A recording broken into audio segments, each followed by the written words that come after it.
Assalamualaikum warahmatullahi wabarakatuh. Jangan lupa bersholawat kepada Nabi Muhammad Shallallahu alaihi wasallam. Semoga hidup kita penuh keberkahan. Jangan lupa juga subscribe ke channel Elva Story.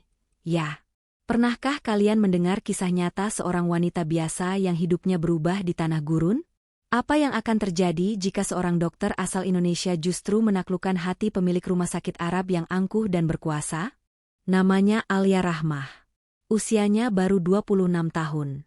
Lahir dan besar di kaki Gunung Merapi, tepatnya di Sleman, Yogyakarta. Anak pertama dari pasangan guru mengaji dan ibu penjual jamu keliling. Sejak kecil, cita-citanya tak pernah berubah. Ia ingin menjadi dokter. Tapi siapa sangka, takdir justru membawanya terbang jauh ke tanah Arab. Alia baru 2 pekan tiba di Riyadh, saat dirinya resmi diterima bekerja di Rumah Sakit Al-Mukri, rumah sakit swasta terbesar yang dikelola keluarga bangsawan Arab. Hari pertamanya saja sudah seperti ujian hidup. Suasana IGD mendadak ricuh.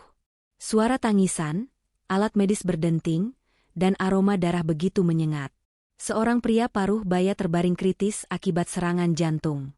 Namun yang membuat ruangan jadi mencekam adalah kehadiran seorang pria muda, tinggi, berwajah tajam dengan sorban putih bersih melilit kepalanya. Ia berdiri di tengah ruangan, membentak keras dalam bahasa Arab. Kenapa belum ditangani? Di mana dokter yang bertanggung jawab malam ini? Alia, yang sedang memeriksa hasil EKG, langsung menoleh. Para perawat terlihat gugup. Beberapa dokter lokal bahkan mundur perlahan. Tapi Alia justru melangkah maju. Suaranya tegas namun tetap tenang. Ana Al-Tabibah. Saya dokter jaga malam ini. Kami sedang melakukan prosedur sesuai protokol. Mohon beri kami ruang untuk bekerja. Tatapan pria itu tajam, seolah menembus hingga ke dalam batinnya. Tak ada senyum. Tak ada anggukan. Hanya mata dingin yang mengamati. Ia menunduk sebentar, lalu berkata pelan namun menusuk, "Kita akan lihat, seberapa lama kamu bisa bertahan di sini." Setelah pria itu keluar dari ruangan, barulah salah satu perawat berbisik gugup. Itu Tuan Malik, direktur rumah sakit ini, pemiliknya juga. Dia tidak suka dokter baru, apalagi wanita. Alia hanya menarik napas pelan. Hatinya sedikit bergetar. Tapi bukan karena takut. Melainkan karena firasatnya berkata, ini bukan pertemuan biasa. Hari-hari berikutnya tak pernah tenang. Malik Al-Mukri, sang pemilik rumah sakit, ternyata memiliki kebiasaan berkeliling secara mendadak. Ia akan mengawasi setiap dokter, mencatat, bahkan terkadang menguji dengan pertanyaan mendalam yang membuat banyak staf merasa terintimidasi. Tapi justru dari situ, Alia menunjukkan kualitasnya. Ia tidak hanya tenang, namun juga cekatan. Dalam waktu kurang dari 2 minggu, ia berhasil menangani 5 kasus gawat darurat yang dianggap tak lazim. Salah satunya, seorang bayi prematur yang sempat berhenti napas selama 2 menit, berhasil ia tangani dengan inisiatif cepat. Suatu malam, usai menangani pasien kecelakaan lalu lintas, Alia dipanggil ke ruang pimpinan. "Duduk," ucap Malik sambil membuka berkas di depannya. Alia patuh, duduk tegak. Jantungnya berdegup. Tapi ia tidak menunjukkan rasa gentar. "Saya dengar, kamu menyelamatkan nyawa bayi 34 minggu dengan inisiatif ventilasi manual dan suhu inkubator yang diubah." "Betul, Tuan. Karena suhu default alat tidak stabil saat itu, dan inkubator cadangan belum siap digunakan." Malik mengangguk pelan, tanpa senyum. "Kamu cukup berani mengambil keputusan. Itu baik. Tapi jangan lupakan bahwa di sini, keputusan seperti itu bisa membawa konsekuensi besar." "Saya paham, Tuan. Tapi saya percaya saat nyawa pasien di ujung tanduk, kita harus bertindak cepat. Saya siap bertanggung jawab." Untuk pertama kalinya, mata tajam itu menatapnya dengan cara berbeda. Tak lagi dingin, ada sesuatu di sana. Mungkin rasa hormat, mungkin rasa penasaran. Alia keluar dari ruangan itu dengan napas tertahan. Ia tak tahu bahwa malam itu adalah awal dari sesuatu yang jauh lebih besar dari sekadar penilaian kerja. Sejak malam di ruang pimpinan itu, kehidupan Alia Rahmah di Rumah Sakit Al-Mukri perlahan berubah. Tak ada ucapan langsung, tapi terasa jelas bahwa kini langkahnya selalu diawasi. Ia sering mendapati Malik berdiri di lorong lantai 3, tempat ruang Icu dan Nicu berada, hanya berdiri diam, menatapnya bekerja dari kejauhan. Kadang Alia berpura-pura tak tahu. Kadang ia hanya melempar senyum sopan. Tapi pria itu selalu memasang wajah dingin, nyaris tanpa ekspresi. Kayaknya kamu diincar, bisik Fatima, rekan dokter asal Sudan yang mulai akrab dengannya. Tapi belum tentu dalam arti buruk. Alia mengernyit. Apa maksudmu? Fatima mendekat. Tuan Malik tidak pernah memerhatikan dokter secara langsung seperti ini. Bahkan dokter senior pun tak mendapat perhatian sebanyak ini. Alia menggeleng pelan. Mungkin karena aku dokter asing, perempuan pula. Wajar kalau dia curiga. Fatima tertawa pendek. Atau mungkin karena kamu, beda. Hari-hari berikutnya penuh ujian. Alia harus menangani pasien VIP dari keluarga bangsawan yang sangat sensitif terhadap kesalahan. Ia bekerja nyaris tanpa tidur, memeriksa ulang setiap detail prosedur, bahkan menulis laporan medis tangan sendiri tanpa bantuan asisten. Puncaknya, suatu sore, Malik tiba-tiba masuk ke ruang pemeriksaan sambil membawa 2 file tebal. Saya ingin kamu review ulang laporan ini dalam 2 hari. Laporan pasien dari keluarga As-Saude. Ini bagian paling rumit dan sensitif. Kalau kamu bisa lakukan ini dengan benar, saya akan percaya bahwa kamu memang pantas di rumah sakit ini. Alia menerima berkas itu tanpa banyak kata. Saya usahakan selesai dalam 24 jam. Malik menatapnya tajam. Jangan sok percaya diri. Saya tidak sok, Tuan. Saya hanya percaya bahwa tugas saya tidak boleh diselesaikan setengah hati. Malam itu, Alia lembur hingga pagi. Matanya lelah, tangannya pegal, tapi ia tak berhenti. Ia tahu ini bukan sekadar soal laporan. Ini soal kepercayaan. Soal pembuktian. Ketika laporan diserahkan keesokan malamnya, Malik membaca di ruangannya selama hampir 1 jam. Lalu ia menutup file itu dan menatap Alia yang berdiri diam di depan meja kerjanya. Luar biasa detail. Kamu bahkan mencantumkan informasi yang tidak disadari oleh tim sebelumnya. Saya hanya ingin tidak mengecewakan rumah sakit ini, Tuan. Mata Malik menajam, lalu melunak sedikit. Mulai sekarang, kamu ikut serta dalam rapat evaluasi mingguan bersama manajemen medis. Alia terdiam. Ia tahu, itu bukan sekadar perintah. Itu adalah pengakuan diam-diam.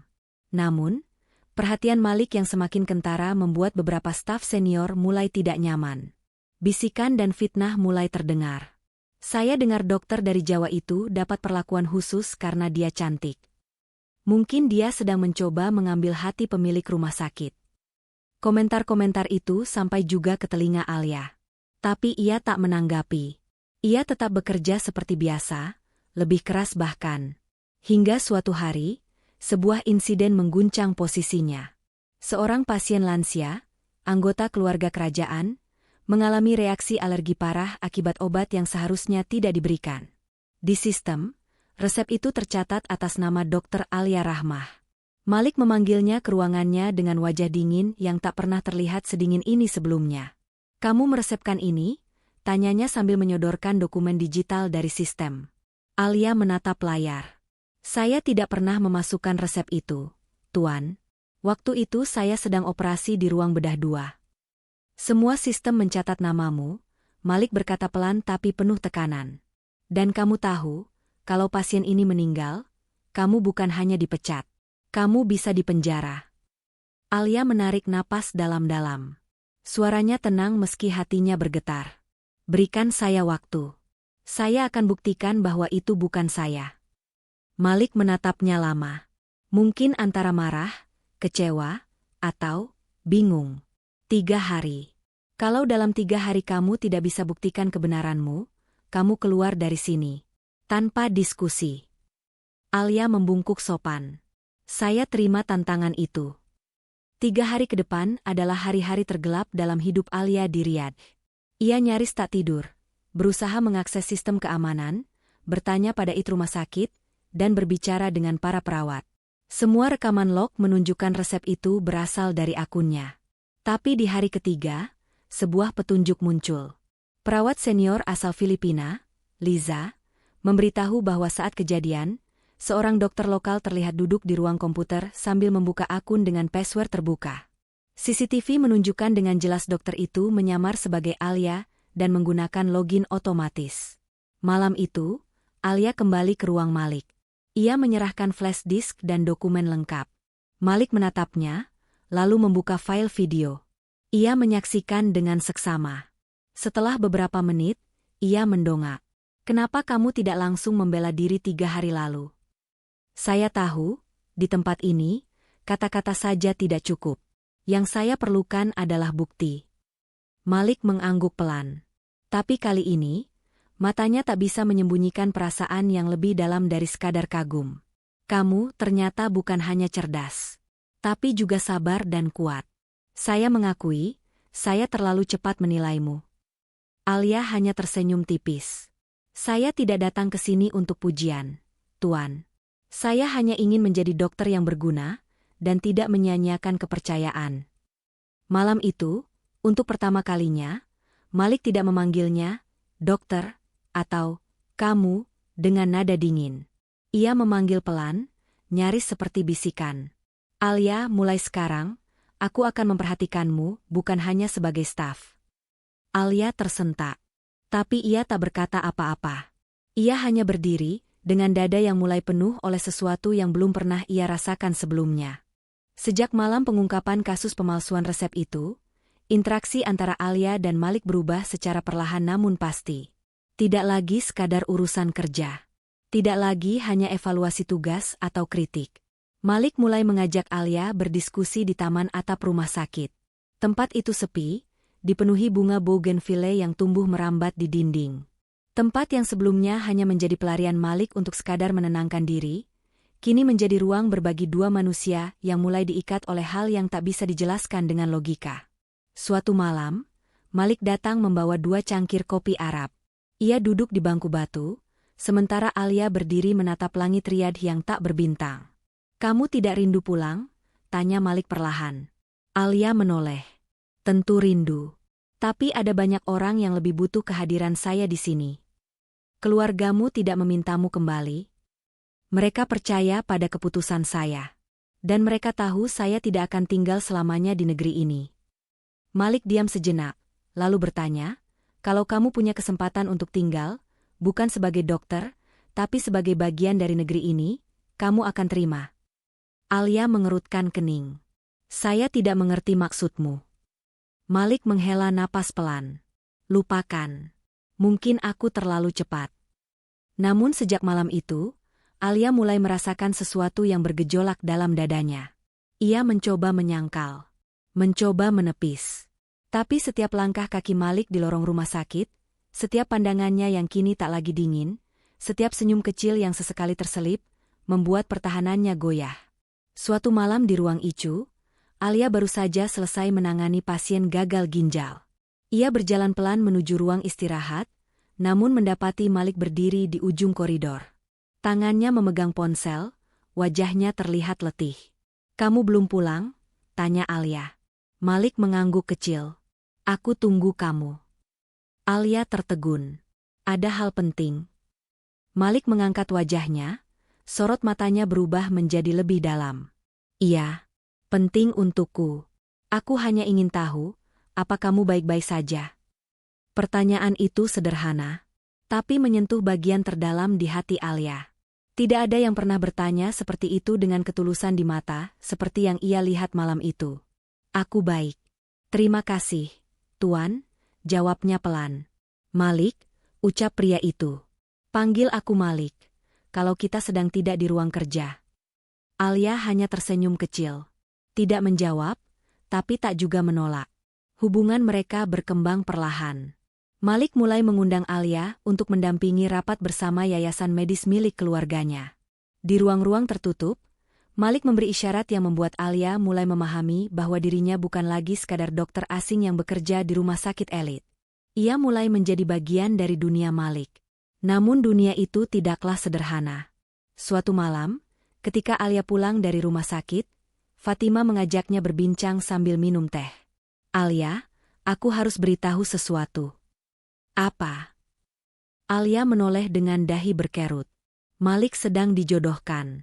Wanita bangsawan dari Mekah. Ibunya yang mendorong. Mereka bilang pernikahan itu bisa menguatkan hubungan keluarga kerajaan. Alia terdiam. Jantungnya seperti berhenti berdetak sejenak. Dan yang lebih buruk, Fatima melanjutkan. Dia belum menolak. Kabar itu menyayat hati Alia seperti belati. Tapi ia tak mengucapkan sepatah kata pun. Malam itu, ia hanya menatap langit dari jendela kamar kecilnya di asrama dokter. Hatinya penuh pertanyaan. Apakah semua perhatian Malik selama ini hanya permainan perasaan? Apakah yang ia rasakan selama ini hanya delusi? Keesokan harinya, Malik tidak datang ke rumah sakit. Tidak ada jejak langkahnya di lorong. Tidak ada suaranya di ruang pimpinan. Tidak ada senyum kecil di taman atap. Dan itu berlangsung selama 3 hari. Pada hari keempat, Malik muncul di lorong, tapi tak menegur Alia. Ia berjalan lurus melewatinya, seolah tak pernah mengenalnya. Alia berdiri membeku. Tapi ia tahu, ia bukan siapa-siapa. Ia hanya tamu di negeri ini. Seorang dokter muda dari Jawa. Dan Malik adalah pemilik segalanya.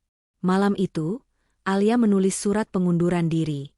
Ia menyerahkannya langsung ke sekretaris Malik tanpa banyak kata. Ia tak bisa melanjutkan pekerjaannya dengan hati yang telah patah, sementara Malik memilih diam di tengah badai perasaan yang ia ciptakan sendiri. Namun saat ia hendak pulang ke asrama, seorang pengawal rumah sakit memanggilnya. Tuan Malik meminta Anda datang ke ruangannya. Sekarang. Alia nyaris menolak. Tapi sesuatu dalam hatinya membuat langkahnya tetap maju. Ia membuka pintu ruang pimpinan dan mendapati Malik berdiri di sana, memandangi surat pengunduran dirinya yang telah terbuka di meja. Kamu mau lari?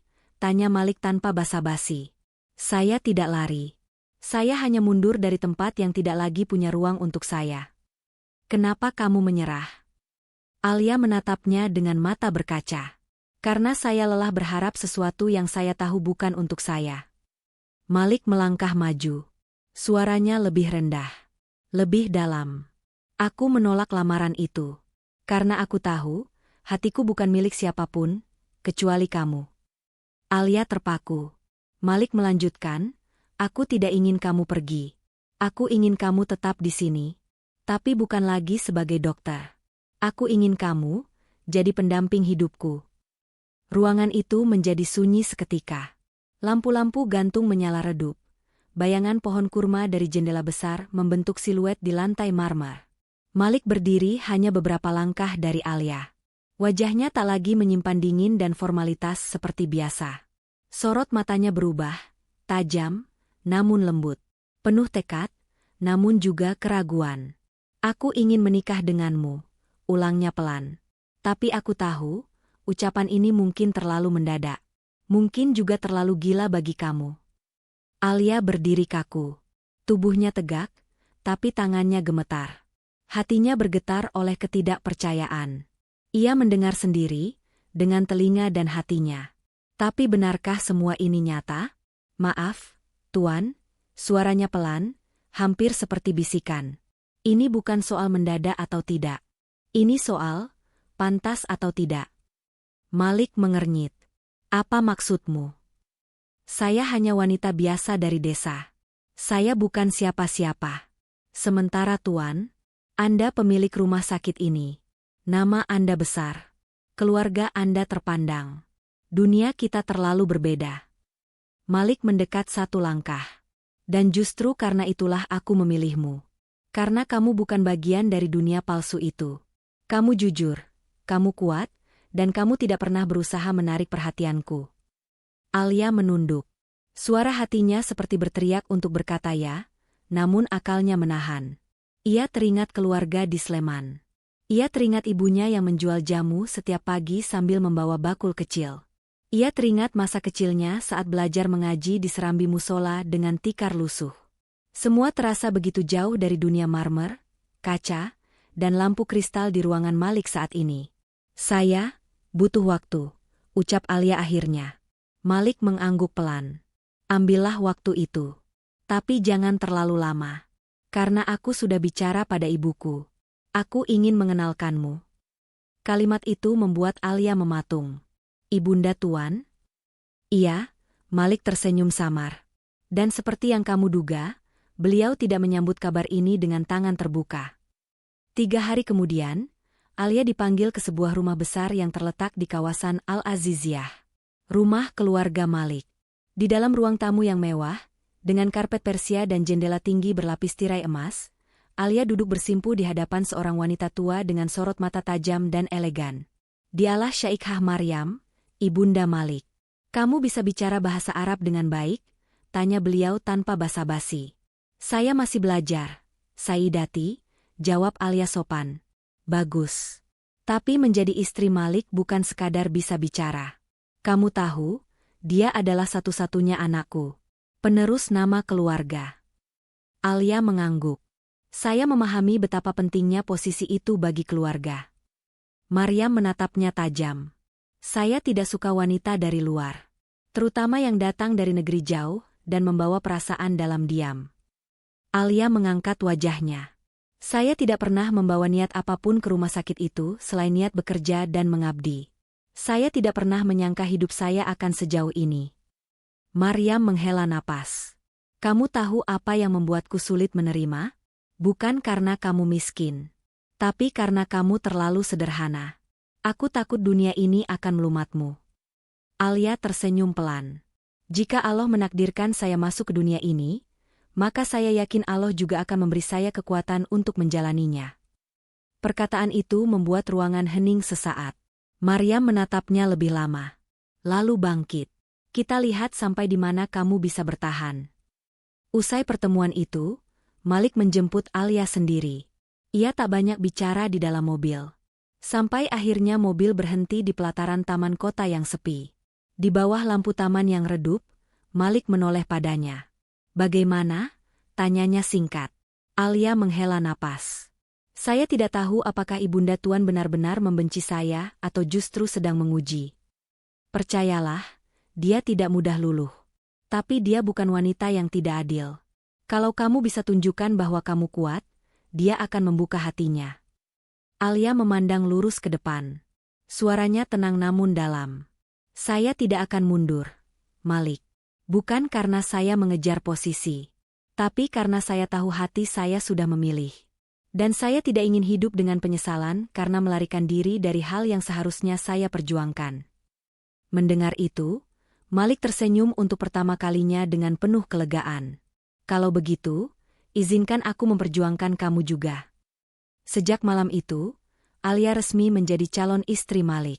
Tapi tak semua orang menyambut kabar itu dengan sukacita. Beberapa anggota keluarga besar Malik menganggap pernikahan ini sebagai cacat silsilah. Namun Malik tetap teguh. Dan di tengah semua tekanan itu, justru Alia tampil semakin tenang. Ia terus bekerja seperti biasa di rumah sakit, menolak perlakuan istimewa, bahkan menolak ruangan khusus yang ditawarkan Malik. Saya ingin dinilai karena kerja saya, bukan karena saya calon istri direktur. Ujarnya saat seorang manajer mencoba memberinya fasilitas tambahan. Malik sendiri tak pernah mencampuri urusan Alia di tempat kerja lagi. Ia memahami bahwa cintanya justru tumbuh karena ketegaran wanita itu dalam menjaga prinsipnya. Namun, badai besar belum berlalu. Seminggu sebelum tanggal pernikahan ditetapkan, datang surat undangan dari keluarga bangsawan Mekah. Di sana tertulis bahwa Malik tetap ditunggu untuk hadir dalam acara silaturahmi yang telah dijanjikan sejak masa kecilnya. Ini semacam ikatan tidak tertulis, kata Maryam kepada Malik. Jika kamu datang, mereka akan menganggap kamu menyetujui perjodohan itu. Malik menatap ibunya dalam. Kalau aku tidak datang, maka kita akan kehilangan pengaruh besar. Dan kamu akan membuat banyak orang kecewa. Di tengah pergolakan itu, Alia hanya diam. Ia tidak bertanya, tidak menuntut, tidak memaksa Malik untuk memilih. Ia hanya menunggu, dengan doa yang menggantung di langit Riyadh setiap malam. Hari-hari menjelang hari yang seharusnya menjadi langkah awal menuju ikatan suci, berubah menjadi waktu-waktu yang penuh ketidakpastian. Alia tidak pernah membayangkan bahwa hatinya akan digantung oleh ketegangan antara cinta dan tanggung jawab seorang pria. Malik Al-Mukri bukan sekadar seorang lelaki biasa. Ia adalah pewaris garis keturunan terhormat, pemilik jaringan rumah sakit ternama, dan tumpuan harapan keluarga bangsawan. Di tengah persiapan pernikahan sederhana yang mulai dibicarakan, Malik justru disibukkan dengan tekanan dari keluarga besarnya. Silaturahmi ke keluarga bangsawan Mekah itu bukan sekadar formalitas. Undangan itu adalah simbol. Jika ia datang, maka seluruh negeri tahu bahwa Malik menghormati ikatan lama dan tidak mengingkari janji leluhur. Alia tak pernah memaksa Malik memilih. Tapi hatinya perlahan melemah oleh ketidakjelasan. Suatu malam, ia duduk sendiri di balkon asrama dokter. Langit riad cerah, tapi hatinya mendung. Ia menggenggam ponselnya, menatap nama, Malik, yang tertera di layar, tapi tidak menghubunginya. Ia memilih diam. Hingga akhirnya, suara notifikasi pesan masuk memecah keheningan. Besok aku akan ke Mekah. Bukan karena aku ragu, tapi karena aku harus menutup pintu masa lalu dengan tanganku sendiri. Mohon doamu, Alia. Alia membaca pesan itu berulang-ulang. Tidak ada perasaan marah. Tidak pula kekecewaan. Hanya harapan dalam doa yang tertahan di bibir. Ia tahu, cinta sejati harus berani melepas. Bahkan untuk membuktikan bahwa ia layak dimiliki. 2 hari Malik tidak muncul. Rumah sakit terasa hampa. Semua terasa seperti berjalan lambat. Fatima menyadari kegundahan di wajah Alia. "Kamu percaya dia akan kembali?" tanya Fatima. Alia mengangguk pelan. "Saya tidak percaya pada janji manusia. Tapi saya percaya, jika Allah menakdirkan kami bersatu, maka tak ada satupun tangan yang bisa memisahkan." Di Mekah, Malik berdiri di ruang pertemuan keluarga Al-Zubair. Di hadapannya duduk para tetua, dan di sampingnya berdiri seorang wanita muda berpakaian anggun. Dialah Aisyah binti Khalid, wanita yang sejak kecil dijanjikan untuknya. "Malik," ucap salah satu tetua, "kita tahu kamu sudah berencana menikah. Tapi ingatlah, keluarga ini adalah bagian dari sejarah keluargamu.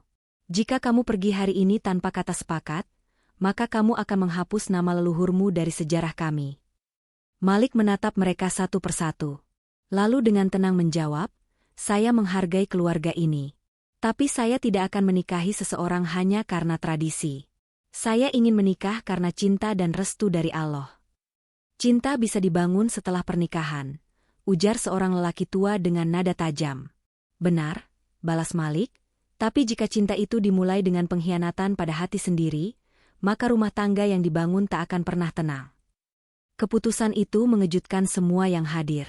Aisyah hanya menunduk.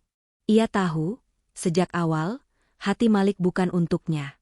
Keesokan paginya, Malik kembali ke Riyadh. Ia tidak langsung ke rumah sakit, tapi ke tempat yang paling ingin ia datangi, asrama dokter, tempat Alia tinggal. Alia sedang duduk di pojok taman kecil dekat gerbang asrama. Ia menunduk, menulis sesuatu di buku catatannya. Langkah kaki Malik yang tegas membuatnya menoleh perlahan. "Malik?" Suaranya nyaris tak terdengar. Malik tersenyum tipis. Wajahnya letih, tapi matanya berbinar. "Sudah selesai?" tanya Alia lirih. "Sudah," jawab Malik. "Dan aku datang bukan dengan tangan kosong." Ia mengeluarkan sebuah kotak kecil berbalut kain beludru biru. Lalu membukanya di hadapan Alia. Di dalamnya, sepasang cincin sederhana dari emas putih. Tak mewah, tapi bersinar lembut seperti niat tulus yang dibawa Malik sejak kembali dari Mekah. "Alia Rahmah," ucap Malik dengan suara yang lebih pelan dari angin gurun, "aku ingin kamu menjadi istriku. Bukan karena dunia. Bukan karena penampilan. Tapi karena kamu mengajari aku apa artinya mencintai dalam diam, memperjuangkan dalam doa, dan bertahan dalam kesabaran." Alia menutup matanya sesaat. Air bening mengalir perlahan dari ujung matanya. Tangannya bergetar saat menerima kotak itu. "Saya terima, dengan ridho dan rasa syukur. Semoga Allah menjaga niat ini sampai akhir hayat." Mereka tidak bersentuhan. Tidak pula saling berpelukan. Tapi pandangan mata keduanya sudah cukup mewakili ribuan janji yang tak perlu diucapkan. Malam itu, kabar pertunangan mereka menyebar ke seluruh rumah sakit. Banyak yang terkejut. Ada yang sinis, ada yang kagum. Tapi bagi Alia dan Malik, semuanya tidak lagi penting. Karena saat dua hati yang berjuang dalam kesabaran akhirnya bersatu, Tak ada yang lebih indah dari ketetapan Allah yang datang di waktu terbaik. Tak lama setelah pertunangan yang membuat gempar lingkungan rumah sakit, Malik langsung meminta keluarganya untuk menghubungi wali Alia di Indonesia. Ia tak ingin menunggu lama, sebab baginya, terlalu banyak rintangan sudah dilewati untuk menunda takdir yang sudah Allah tetapkan. Alia sempat kaget ketika Malik berkata, "Aku ingin akad nikah dilakukan sepekan dari sekarang. Di Riyadh, secara syar'i dan sederhana. Aku ingin semua orang tahu bahwa aku mencintaimu bukan diam-diam, tapi dengan penuh kehormatan." Dengan suara pelan dan mata berkaca, Alia menjawab, "Saya siap. Tapi izinkan keluarga saya hadir, meski hanya ayah dan ibu saya. Itu saja sudah cukup." Malik langsung mengatur tiket, akomodasi, dan seluruh proses legalitas pernikahan warga asing di Saudi. Ia turun tangan langsung, bukan menyerahkan pada sekretaris atau staf hukum rumah sakit. Malik ingin membuktikan bahwa cinta tak cukup hanya diucap, tapi harus diperjuangkan. Tibalah hari yang dinanti. Langit Riyadh cerah. Angin gurun berhembus lembut seperti tahu bahwa hari ini adalah hari penuh berkah. Di sebuah taman pribadi yang luas di belakang rumah Malik, dekorasi sederhana bernuansa putih dan biru muda menghiasi panggung akad. Tidak ada keramaian, tidak ada pesta mewah. Hanya keluarga dekat Malik, beberapa kolega dokter, dan dua orang tua Alia yang datang langsung dari Jawa Timur. Sebelum akad dimulai, ayah Alia menggenggam tangan putrinya. "Alia, ayah bangga padamu. Kamu bertahan, kamu bersabar, dan kini Allah menghadiahi kamu lelaki yang menjaga kehormatanmu. Jangan pernah lupakan siapa dirimu. Dan tetaplah jadi wanita Indonesia yang rendah hati, meski kamu kini istri pemilik rumah sakit besar." Alia menahan air mata. Ia mencium tangan ayah dan ibunya satu persatu. Malik duduk di kursi akad mengenakan gamis putih bersih, sorban melingkar di kepala, wajahnya tenang. Sementara di seberangnya, ayah Alia duduk sebagai wali. Saksi-saksi sudah siap. Seorang syaikh dari Masjid Besar Riyadh memimpin akad nikah. Dengan satu tarikan napas dan suara yang lantang, Malik mengucapkan ijab kabul dalam bahasa Arab. "Zawajtuka bintaka Alia Rahmah Bey Mahrin Kadruhud Zahab Ashrah Kiram. Hal kabilta?" Ayah Alia menjawab tegas, "Kabiltu nikah Alil Malik bin Hamid." Seketika semua yang hadir mengucapkan takbir, "Allahu Akbar, Allahu Akbar." Alia menunduk, menahan haru. Malik menoleh, menatapnya penuh rasa syukur. Ia tak mendekat, tapi dari kejauhan ia berkata pelan, "Kini kamu sudah halal bagiku. Semoga kita saling menjaga, dunia dan akhirat." Usai akad, Malik mengajak Alia duduk di taman yang mulai teduh menjelang maghrib. Ia menyerahkan sebuah hadiah kecil. Bukan berlian, bukan emas, tapi sebuah mushaf Al-Quran dengan sampul kulit berwarna coklat tua. "Ini milik ibuku," kata Malik. Sebelum wafat, beliau pernah berkata, "Jika kelak kamu menikah, berikan mushaf ini pada istrimu. Agar rumah tanggamu selalu dimulai dengan firman-firman Allah, bukan hanya cinta dunia." Alia memeluk mushaf itu. Ia merasa diterima, dihormati, dan dicintai bukan hanya oleh Malik, tapi oleh seluruh garis kehidupan Malik. Malam itu, mereka tidak menggelar pesta. Hanya makan malam sederhana bersama keluarga dan kolega terdekat. Alia duduk di samping ibunya, menyuapi ibunya dengan penuh kelembutan. Malik menatap dari jauh, kagum dengan kelembutan hati istrinya. "Tak salah Allah menakdirkanmu untukku," bisik Malik dalam hati. Keesokan harinya, berita pernikahan Malik dan Alia tersebar ke seluruh jaringan rumah sakit. Media lokal menyoroti keberanian Malik menolak perjodohan bangsawan, demi menikahi seorang dokter Indonesia yang dikenal rendah hati dan penuh dedikasi. Sementara itu, Alia tetap menjalankan tugasnya sebagai dokter. Ia tak pernah berubah. Ia tetap datang tepat waktu, tetap menyapa pasien dengan senyum, dan tetap mengobati luka dengan doa sebelum menyentuhnya. Kini ia bukan hanya dikenal sebagai dokter hebat, tapi sebagai wanita yang memperjuangkan cintanya dalam diam, dan dimuliakan Allah dengan cara yang tak pernah ia bayangkan. Sudah sebulan berlalu sejak akad nikah itu. Alia dan Malik tinggal di salah satu villa tenang di daerah pinggiran Riyadh. Malik tetap menjalankan bisnis dan manajemen rumah sakitnya, sementara Alia tetap aktif sebagai dokter. Namun, kehidupan indah itu perlahan diuji. Semuanya bermula dari sebuah akun media sosial anonim yang tiba-tiba menyebarkan foto-foto lama Malik bersama seorang wanita dari kalangan bangsawan. Bersamaan dengan itu, beredar gosip bahwa Malik masih berhubungan diam-diam dengan mantan tunangannya, seorang wanita terpandang dari keluarga bisnis ternama di Riyadh. Alia yang sedang membaca laporan pasien di ruang dokter, mendadak dikejutkan oleh Dokter Rana. "Alia, kamu lihat ini?" tanyanya sambil menunjukkan layar ponsel. Alia terdiam. Ia tak ingin percaya pada hal yang belum jelas. Tapi komentar-komentar jahat yang menumpuk di bawah unggahan itu membuat dadanya sesak. Dokter Indonesia yang hanya modal wajah manis akhirnya ditinggal juga. Mana mungkin bangsawan seperti Malik betul-betul memilih wanita kampung seperti dia. Alia menutup ponsel itu. Ia menarik napas panjang dan berkata, "Saya akan tanya langsung ke suami saya. Saya tidak hidup dari komentar orang." Malam itu, Alia menunggu Malik pulang. Ia tidak marah. Tapi ia ingin kejelasan. Malik datang dengan wajah lelah, tapi tetap menyapa lembut. "Alia, kamu sudah lihat semua itu?" tanya Malik sebelum Alia sempat membuka percakapan. Alia hanya mengangguk. Malik menarik napas. "Itu semua dari pihak keluarga mantan tunanganku. Mereka belum bisa terima bahwa aku memilih kamu, bukan mereka. Foto itu memang lama, sebelum aku mengenalmu. Tapi tidak ada hubungan lagi. Aku bersumpah demi Allah." Alia menatap mata suaminya, dan disitulah ia menemukan ketenangan. "Saya percaya. Tapi apakah kamu yakin kita siap menghadapi tekanan sebesar ini? Bahkan orang tuaku di Indonesia ikut gelisah karena berita ini sampai ke media sana," ucap Alia lirih. Malik langsung menggenggam tangan Alia. "Kita akan hadapi bersama. Aku tidak akan diam. Aku akan bersihkan namamu dan kehormatanmu, karena kamu istriku. Dan aku tidak akan biarkan siapapun menginjakmu."